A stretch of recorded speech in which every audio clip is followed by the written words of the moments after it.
Dans cette vidéo, je vais t'expliquer pourquoi la plupart des formateurs sur Internet te mentent ou au moins te laissent croire des choses qui ne sont pas vraies quand ils t'annoncent des chiffres dans leurs vidéos pour te vendre des formations. A tout de suite. Je finis de compter ma YouTube monnaie et je suis à toi.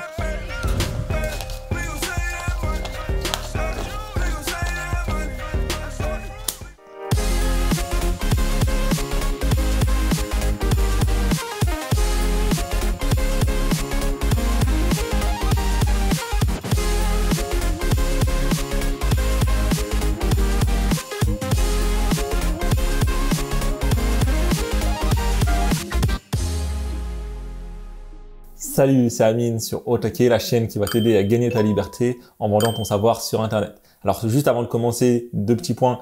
Premièrement, je t'invite à t'abonner si ce n'est pas encore fait pour recevoir les prochaines vidéos sur YouTube. Je t'invite à cliquer sur le premier lien dans la description pour recevoir chaque jour une nouvelle leçon qui va t'aider à gagner ta vie sur Internet.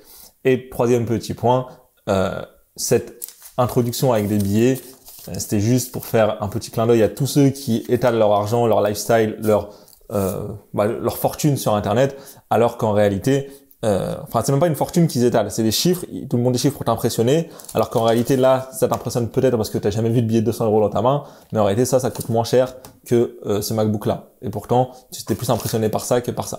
Donc aujourd'hui, on va parler de tous les formateurs qui t'annoncent, j'ai fait 100 000 € la semaine dernière, j'ai fait 150 000 € en 3 jours, j'ai fait 500 000 € en 3 mois, etc. J'aimerais mettre quelque chose au clair.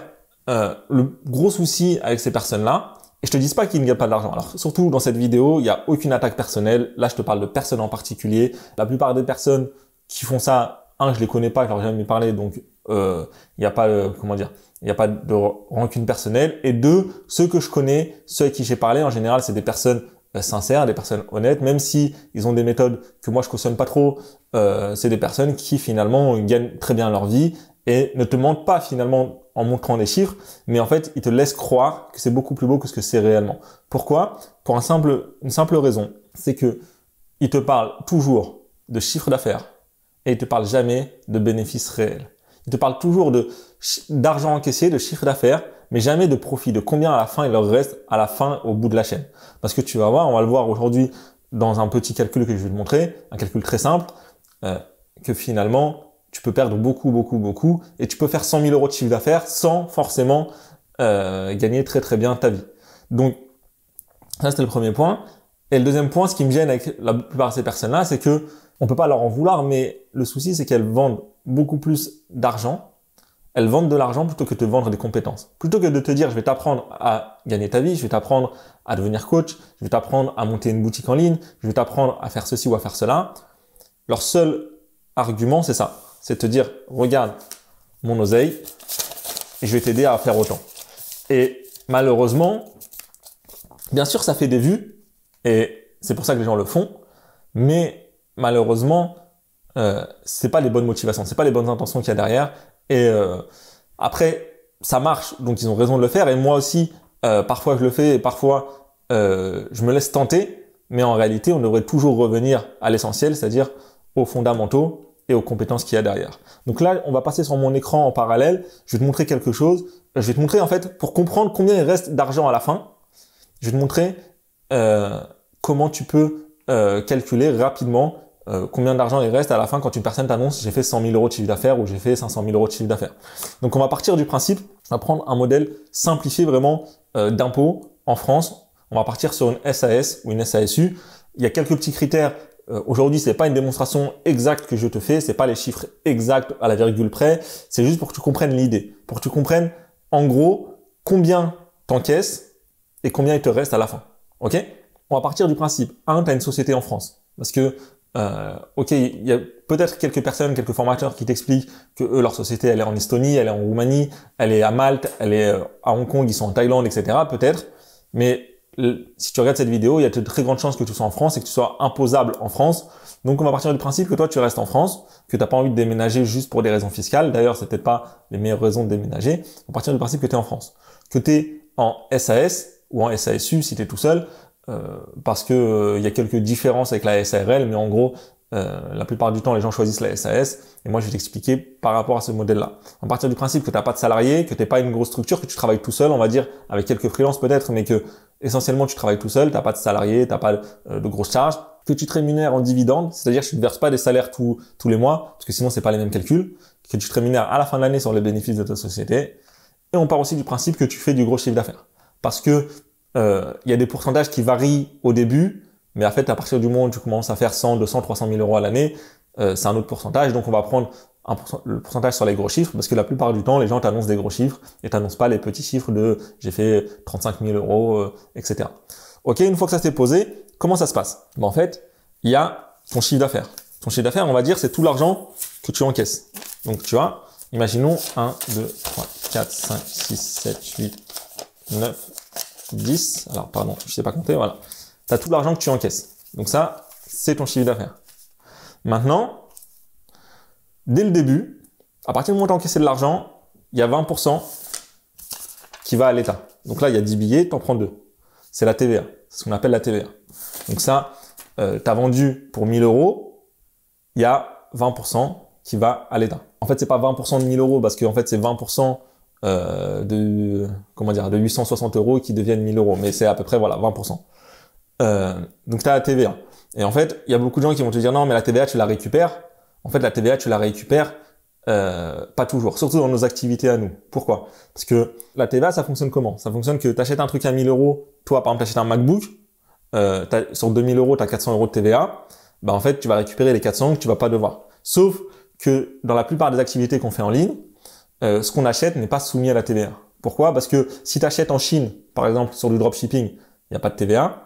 Si tu payes de la publicité Facebook ou de la publicité Google, il n'y a pas de TVA parce que c'est un truc intercommunautaire, donc tu peux pas récupérer la TVA sur ces achats-là. Si tu payes des logiciels aux États-Unis, etc., tu peux pas récupérer la TVA. Donc en fait, à part acheter un MacBook, un iPhone, 2-3 restaurants, 2-3 formations, la plupart du temps, tu peux pas récupérer la TVA et donc on se fait allumer sur la TVA. Donc revenons à nos moutons. Tu as vendu, tu perds 20% de TVA. Ensuite, tu as tout ce qui est charge. Ok, donc dans les charges, ça peut être, je sais pas moi, la publicité, le SAV. T'as combien de personnes qui sont remboursées de ton produit? Ça peut être les abonnements à des logiciels, ça peut être des frais divers, etc., etc. Ok, donc là, tout ça, c'est encore des choses que tu n'as pas perçues. Ensuite, il te reste ce qu'on appelle les profits. Ok, donc là sur 10 billets, t'as, on va dire 4 billets. Donc c'est vraiment aléatoire, ça dépend de ta société, ça dépend de ce que tu fais. On va voir les chiffres exacts, mais là c'est juste pour que tu comprennes le mécanisme global. Ensuite, ta société a fait des profits, mais toi tu les as toujours pas touchés. Toi tu peux toujours pas les acheter, enfin les utiliser pour t'acheter une montre ou te payer des vacances à Cancun. Là il faut que tu payes ce qu'on appelle impôt sur les sociétés. C'est impôt sur les bénéfices, en gros c'est 30%. C'est 28% jusqu'à un certain seuil, après ça passe à 33%, mais tu comptes à peu près 30%. Donc, ça veut dire que là, tu prends environ un billet que tu mets en impôt sur les sociétés. Donc là, à la fin, l'argent est toujours dans ta société, tu as tout payé, tu dois plus rien à l'État, c'est on va dire le résultat net à la fin de l'année. C'est ce qui te reste, c'est vraiment ce qui reste dans le compte de la société. Donc il te reste ça. Mais toi, Robert, tu veux l'argent perso, tu veux pouvoir acheter une Ferrari avec, tu veux pouvoir acheter une montre, tu veux pouvoir partir en vacances. Et donc il faut que tu te le verses. Et quand tu te le verses, il y a un truc qui a été mis en place récemment, qui s'appelle la flat tax, qui réunit à la fois l'impôt sur le revenu, à la fois les cotisations, à la fois tout, et qui te prend 30%. Donc ça veut dire que, hop, tu reprends 1 sur 3. Et donc il te reste ça. Et donc, en perso, il te reste ce petit bout, ce qui te reste vraiment à la fin, c'est ce que tu vois à l'écran. Donc ça change totalement par rapport à tout le début. Ok? Ce qui te reste, à la fin, il te reste pas grand chose. Et je vais te montrer un calcul très simplifié. Bien sûr, il y a d'autres choses qui rentrent dans l'équation, mais je vais te montrer un calcul assez simplifié. Par exemple, tu achètes un produit 10 euros que tu revends 30 euros. C'est ce que les gens te recommandent à peu près enfin moi, dans ce que j'ai vu dans les formations en e-commerce, c'est tu vends au moins à x3. Et d'ailleurs, tu vas voir que avec cet exemple-là, le mieux, c'est de vendre un peu plus. Quand tu vends un produit 30 euros, tu as 30 euros de chiffre d'affaires, donc tu enlèves 20%, ça fait 5 euros de TVA. Imaginons que tu as fait 10 euros de publicité pour pouvoir vendre ton produit, que tu as 5% de SAV. 5% de SAV, ça veut dire quoi? Ça veut dire que quand tu vas vendre 100 produits, par exemple, je sais pas qu'est-ce que tu peux revendre à 30 euros, bref, tu vends 100 produits à 30 euros, il y en a 5% qui vont soit avoir un problème, soit te demander un remboursement, soit te demander un échange, etc. Donc, ça veut dire que par produit, tu vas perdre 50 centimes. Donc, tu enlèves le prix d'achat. Donc, ça veut dire que sur les 30 euros, finalement, tu enlèves 10 euros de publicité, 10 euros d'achat, 5 euros de TVA et 50 centimes de SAV, bah, tu as dépensé 25,5 euros. Il te reste 4,50 euros. Mais sur les 4,50 euros, il faut que tu enlèves 28% d'impôt sur les sociétés. Donc, il reste 3,8 euros dans ta société. Et à la fin, tu te les verses en perso, il te reste 2,3 euros. Ça veut dire qu'en fait, par rapport au chiffre d'affaires que tu annonces en disant j'ai fait 30 euros de chiffre d'affaires, bah à la fin, toi sur ton compte, il te reste 7%. Donc là, c'est avec 10% de pub. Après, ça dépend bien sûr du prix du produit, du prix de la pub. Je t'ai remontré un petit exemple juste derrière avec 5 euros de pub. Imaginons que tes pubs, elles marchent très très bien et que pour vendre un produit à 30 euros, tu as besoin juste de 5 euros de pub. Donc, c'est-à-dire que tu fais un x6, ce qui est déjà pas mal, ce qui est déjà énorme même. Et bah, à la fin, il te reste 4,8 euros. Ça veut dire 16%. Donc, ça veut dire que si toi, tu considères que parfois, il va te rester 7%, parfois, il va te rester 16%, si tu considères que tous les formateurs sont à peu près dans ces moyennes-là, et encore là, dedans, il n'y a pas, j'ai pas déduit les salariés, j'ai pas déduit les abonnements au logiciel, j'ai pas déduit d'autres choses qui peuvent être prises en compte. Les influenceurs, plein de choses. L'affiliation, si tu proposes tes produits en affiliation. Donc là, tu peux considérer qu'il reste environ 10%. Donc ça veut dire que quand une personne t'annonce j'ai fait 100 000 euros de chiffre d'affaires, bah ça veut dire qu'en fait elle a gagné 10 000 euros à peu près. À peu près. Alors bien sûr, parfois il va te rester 25 000 euros, parfois il va te rester 3 000 euros, mais en gros tu peux considérer que tu peux tout diviser par 10. C'est-à-dire que quand une personne te dit bah le mois dernier j'ai fait 100 000 euros de chiffre d'affaires sur Shopify, toi dans ta tête il faut que tu comprennes qu'en fait elle a gagné 10 000 euros. Alors 10 000 euros c'est déjà bien. C'est déjà super bien même. 10 000 euros, je crois que tu es dans les 1% des Français qui gagnent le plus d'argent. Mais t'es pas à 100 000 euros, tu es à 10 000 euros. Ok? Il manque 90% de l'équation dedans. Et c'est pareil, pour 200 000 euros, tu as gagné 20 000, pour 500 000, tu as gagné 50 000. Et quand une personne te dit j'ai fait 1 million sur Shopify, bah en réalité, il est très probable qu'à la fin, il lui reste environ 100 000 euros. C'est bien, 100 000 euros. Il y a beaucoup de personnes qui mettent plusieurs années à gagner ça, mais on n'est pas au million. Et il est toujours pas millionnaire. Et tu comprends que pour être millionnaire, il faut faire au moins 10 millions de ventes, surtout quand tu fais du e-commerce. J'ai un très bon ami à moi qui a une boutique. Alors lui, il fait pas du dropshipping, il fait vraiment du stock. Et il fait des années l'année dernière, je crois, il a fait plus de 600 000 euros de chiffre d'affaires. Et pourtant, il a du mal à avoir la trésorerie parce qu'à chaque fois, il faut qu'il achète du stock, etc. Donc, c'est le e-commerce, ça demande beaucoup de trésorerie. Et du coup, heureusement que tu fais des gros chiffres parce que si tu fais des petits chiffres, finalement, tu t'en sors pas du tout. Donc là, ça, c'était dans le e-commerce parce qu'il y a des grosses charges, etc. Tu dois peut-être te dire aussi, mais ceux qui font pas de e-commerce, ceux qui vendent des formations, bah en fait, je te refais le calcul simple. On va dire que il y a ceux qui vendent des formations à 100 euros et avec 30 euros de pub. Donc, tu vois, tu as le calcul, tu as 16 euros de TVA, tu as 30 euros de publicité. Donc, ça veut dire que tu as 46 euros de charge. Il te reste 53 euros. Après impôt sur les sociétés, il te reste 33 euros. Et après la flat tax, une fois que tu l'as touché en perso, il te reste environ 27 euros. Donc, ça, c'est mieux. Tu passes de 16% à 27%. C'est beaucoup mieux. Pourquoi? Parce que tu n'achètes pas le produit à la base. Et c'est là où c'est avantageux. C'est que quand tu vends une formation, tu n'achètes pas de produit. Et donc, quand la formation elle est vendue 100 euros, c'est entre guillemets 100 euros de bénéfice. Et quand tu dois rembourser une formation, bah, tu n'as pas perdu le prix d'achat de la formation. Alors que quand tu rembourses un produit que tu as acheté 10 euros, bah, c'est 10 euros que tu as perdu. Quand tu dois faire un échange ou un truc comme ça, quand il y a du SAV, quand tu dois renvoyer une formation pour X ou Y, c'est pas de l'argent en plus qui sort. Et donc, le SAV te coûte matériellement rien, mais ça te coûte du temps, comme l'autre côté, mais là, le temps, on l'a pas pris en compte. Donc maintenant, tu vois, il te reste 27 euros. Si tu te dis, donc là, il y a 30 euros de pub, mais en réalité, ça peut être aussi 30 euros d'affiliation. Par exemple, quand les gens font des lancements et te disent, ouais, j'ai fait un lancement le mois dernier et j'ai fait 100 000 euros de chiffre d'affaires, bah, en fait, il faut que tu comprennes qu'ils ont fait 26 000 euros de bénéfice, environ, encore une fois, parce que il y a plein de choses qui varient dans les cas. Mais ça, c'est pour comprendre le grand principe. Après, il y a un cas qui est intéressant, c'est pour toutes les formations que tu vas vendre si tu fais pas de publicité, si tu fais pas d'affiliation et si tu fais juste du contenu. Par exemple, des vidéos comme ça sur YouTube, par exemple, des articles de blog, etc. Ben, en fait, quand tu vends 100 euros, si tu enlèves que la TVA, parce que finalement, tu n'as pas d'autres charges, et ben là, tu arrives à 42% de rentabilité et de profit. Alors, bien sûr, c'est dans le cas idéal parce que tu as toujours des charges. Tu as toujours un logiciel, un Dropbox, un logiciel de paiement, des frais Stripe, des logiciels d'emailing, etc. Mais sur le volume, finalement, c'est dilué. Parce qu'à chaque nouvelle formation que tu vends, c'est quelques centimes. Mais tu vois, tu comprends pourquoi moi je t'explique que c'est intéressant de vendre des formations. C'est que tu passes d'un modèle qui te fait une rentabilité environ à 7-10% à un modèle qui te fait une rentabilité à 42%. Alors là, on dirait que je parle d'investissement, mais je parle pas d'investissement, mais je parle de combien il te reste à la fin.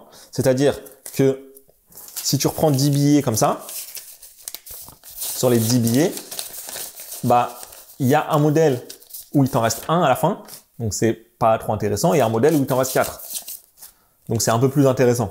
Alors, bien sûr, c'est des activités totalement différentes, mais ce que je voulais te montrer dans cette vidéo, c'est que faut faire attention aux chiffres qu'on t'annonce. Beaucoup de gens vont t'annoncer des chiffres d'affaires, beaucoup de gens vont te dire, tiens, j'ai généré 100 000 euros, ils vont te montrer des comptes Stripe, pourraient te montrer mon compte Stripe aussi, et te montrer des semaines à 20, 25, 30 000 euros. Mais en réalité, très souvent, les gens vont te montrer leurs meilleurs chiffres. C'est-à-dire, ils vont te montrer une semaine où ils ont fait 20 000 euros, et je pourrais te le montrer, mais ils vont pas te montrer que la semaine d'après, finalement, ils ont fait 400 euros parce que cette semaine-là, c'était une semaine spéciale avec un lancement, etc. Et donc, toi, ils te laissent croire que toutes les semaines, ils encaissent 20 000 euros de bénéfices dans leur poche, alors qu'en réalité, c'est des pics. En réalité, peut-être que il y a un mois, tu vas faire 100 000 euros parce qu'il y a un événement, parce qu'il y a la Coupe du Monde, parce qu'il y a un truc spécial, parce qu'il y a Halloween, parce qu'il y a Noël, et que le mois d'après, tu vas faire 10 000, 15 000 euros de chiffre d'affaires. Ce qui est intéressant, quand tu parles à une personne, c'est de lui demander son chiffre d'affaires annuel, parce que au moins c'est lissé sur un an. Donc ça veut dire que peu importe qu'il fasse des pics à 100 000 euros un mois et 0 le mois d'après, à la fin de l'année, s'il a fait 500 000 euros, bah tu sais à peu près combien il a fait. Et ça change rien par rapport au fait de faire 50 000 euros tous les mois. Surtout demande-lui son bénéfice. Ok, mais à la fin il te reste combien? Et là tu vas voir qu'il y a beaucoup de gens qui vont bégayer, qui vont te dire ah je sais pas trop, faut que je calcule, etc. Mais toi tu peux partir du principe que une personne qui vend un produit physique, il va lui rester environ 10% de ce qu'elle t'annonce. Et une personne qui vend un produit numérique, il va lui rester environ, je vais dire, 20-25% de ce qu'il t'annonce. Donc une personne qui te dit j'ai fait 1 million d'euros de vente de formation, tu peux te dire qu'il lui reste environ 200-250 000 euros, ce qui est énorme, ce qui est bien, mais on n'est pas au million. On n'est pas au million, et donc pour faire millionnaire, il faut faire ça plusieurs années de suite. Donc voilà, c'est ce que je voulais t'expliquer dans cette vidéo. Pour ces billets-là, tu te demandes d'où ils viennent, tu le sauras pas. Je te dis rendez-vous dans la prochaine vidéo. En tout cas, vraiment, te laisse pas influencer et te laisse pas, comment dire, impressionner par des images. Encore une fois, ces images-là, peut-être que c'est impressionnant parce que tu n'as pas l'habitude de les voir, mais ça vaut moins que ça. Ok? Et pourtant, ça, c'est beaucoup moins impressionnant. Donc, je te dis rendez-vous dans la prochaine vidéo et je te souhaite beaucoup de courage dans cette aventure parce que si tu as regardé cette vidéo jusque-là, c'est que tu as envie de te former, tu as envie de progresser. Je te dis pas que c'est impossible de faire des gros chiffres. Je te dis pas que c'est impossible de faire le million. Je te dis pas que c'est impossible de réussir à créer la vie de tes rêves. Au contraire, c'est largement possible, mais c'est peut-être moins joli, moins beau, moins parfait que ce que les gens veulent te laisser croire. À très bientôt dans la prochaine vidéo. Ciao, ciao. Comment gagner plus d'argent quand on vend des produits sur Internet? C'est sûrement ton objectif aujourd'hui. Si tu as une activité en ligne, tu aimerais bien gagner plus tous les mois. Dans cette vidéo, je vais t'expliquer 4 leviers que tu peux activer dès aujourd'hui pour la plupart qui vont te permettre de faire plus de ventes. Cette vidéo, elle te concerne si toi aujourd'hui tu vends des produits sur Internet, des produits numériques, des produits d'information. Ça peut même être utile si tu vends des produits physiques en e-commerce, mais ça s'adresse essentiellement si tu vends des produits numériques.